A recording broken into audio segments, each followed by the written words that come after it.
Sith were the Force-wielding warriors who built their teachings around the dark side of the Force. Unlike the Jedi, whose teachings forbade any emotion, the Sith were driven by their sentiments. Hatred, passion, anger, and greed, these emotions were the ones that the Sith embraced. The goal of any Sith was to gain power.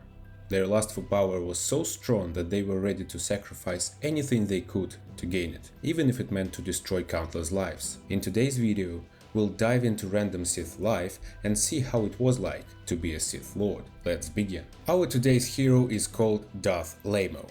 Sith names often represented the person behind it, like cunning and scheming Sith Darth Sidious comes from the word insidious, Darth Plagueis comes from plague, or Darth Nihilus, who basically was a void, comes from Latin word nihil, which means nothing. Before the title of Darth was introduced, ancient Sith Lords like Ajunta Pal, Marka Ragnos, Tulak Hord, and Naga Sado used their real names. After the formation of the Sith Empire created in the aftermath of the Great Hyperspace War of 5000 BBY, the title of Darth was put into use. The strongest Sith Lords who achieved this title often took a new name, symbolically embracing their transformation into something greater. Or, if they weren't creative, they just put Darth to their names. Our hero, the Dark Lord of the Sith Darth Lamo, lives in the Old Republic era during the Cold War. The intense 11-year conflict, which took place 3,653 years before Episode 4 A New Hope.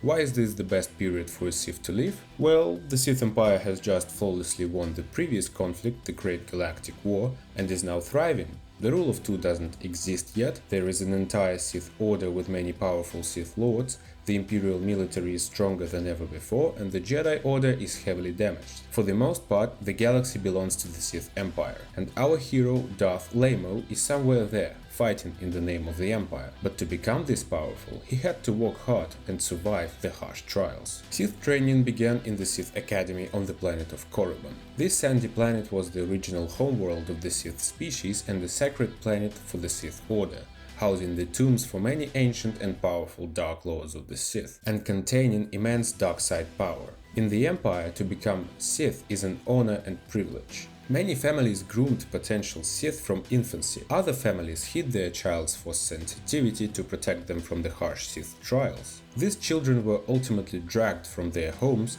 while their parents were punished for denying the Empire another potential Sith. At first, only pure-blood Sith and Imperial humans were permitted to attempt the trials, but after countless Sith fell in the Great War against the Republic, the Empire softened admission requirements to bolster its ranks by admitting anyone with force sensitivity. Conquered worlds were scoured for force-adept slaves, and all displaying a talent were forced into the grueling trials. Students in the Sith Academy held the rank of Acolyte. To become Sith, an Acolyte must face and conquer many trials.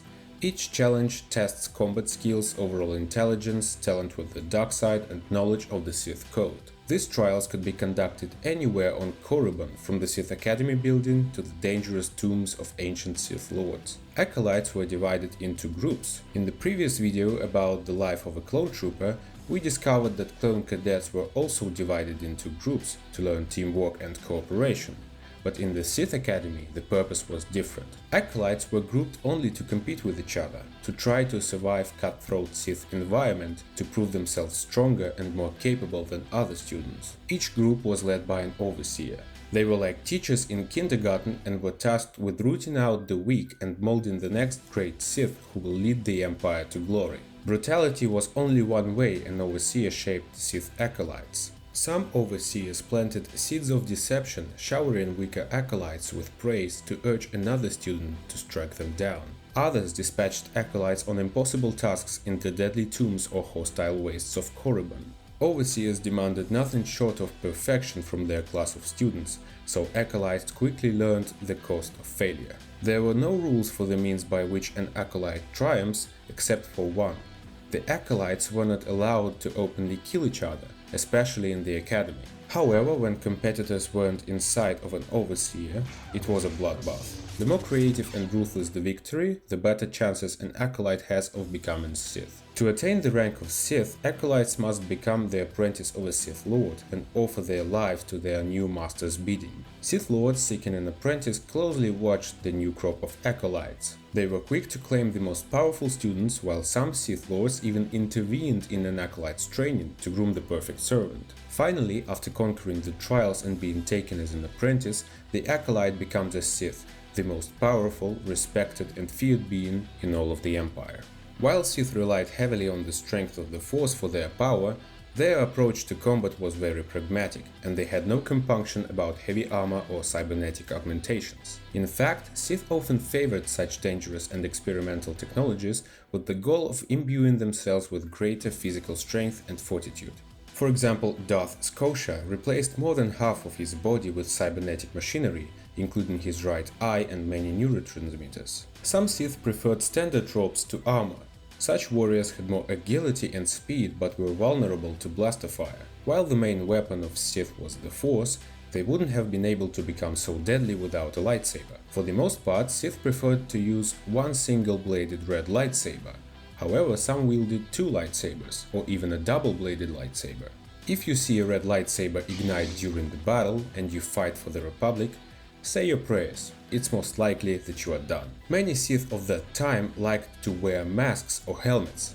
By concealing their true faces with a mask, Sith shed the weaknesses of humanity and became symbols of indomitable power. Painful scars and the ravages of the dark side disappeared to be replaced with emotionless faces etched with cold detachment, fixed cruelty, and unquestionable supremacy. Apart from fighting countless battles and slaughtering enemies of the Empire, there was nothing wrong for a Sith to have a drink in a cantina. Unlike the Jedi, Sith were allowed to do anything they'd like in their free time, romantic adventures included. However, ambitious Sith who wanted to gain power and authority were unlikely to ever rest.